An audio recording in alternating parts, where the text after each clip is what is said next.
5. Ce sont les 5 principes que vous devez utiliser dans les 5 premières secondes de votre prise de parole en public. Je vous explique.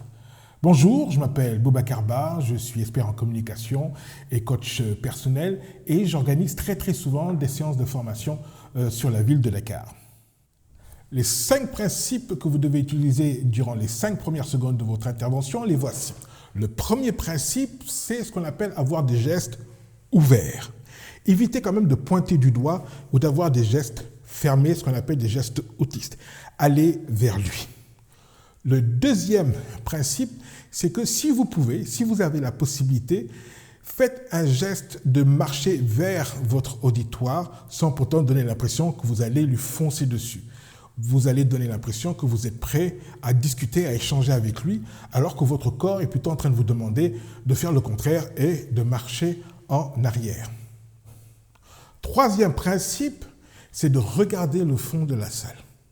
En regardant le fond de la salle dès le début de votre intervention, vous allez donner la possibilité à votre voix de s'étalonner. C'est-à-dire que votre voix va automatiquement élever le ton afin que celui qui est situé au bout de la salle vous entende aussi bien que celui qui est situé juste devant vous. Et celui qui est devant vous ne va pas avoir la sensation que vous êtes en train de lui crier dessus. Quatrième principe, avant de commencer à parler, inspirez. Remplissez vos poumons d'air, ça va vous permettre de pouvoir parler pendant 10, 20, 30 secondes sans pouvoir avoir besoin de reprendre votre inspiration. Il n'y a rien de plus désagréable que d'entendre une personne qui, après le bonjour, vous donne l'impression d'être totalement essoufflé. Le 5e principe, mais attention, on ne l'utilise pas à tous les coups, c'est le sourire. Attention, quand je dis sourire, je ne dis pas rire, mais sourire. Le bémol, c'est que si vous êtes en train d'annoncer que le Sénégal a perdu en finale de la Coupe d'Afrique des Nations ou en finale de Coupe du Monde, ne souriez pas.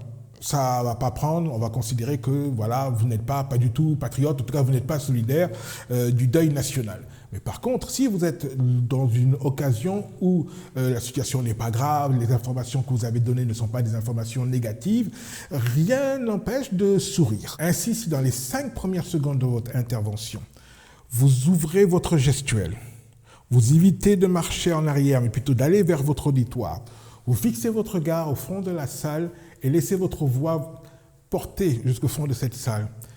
Vous inspirez beaucoup d'air avant de pouvoir parler. Et si le cas le permet, vous souriez au début de votre intervention, vous vous rendez compte, tout ça en 5 premières secondes, votre intervention publique ne sera que meilleure.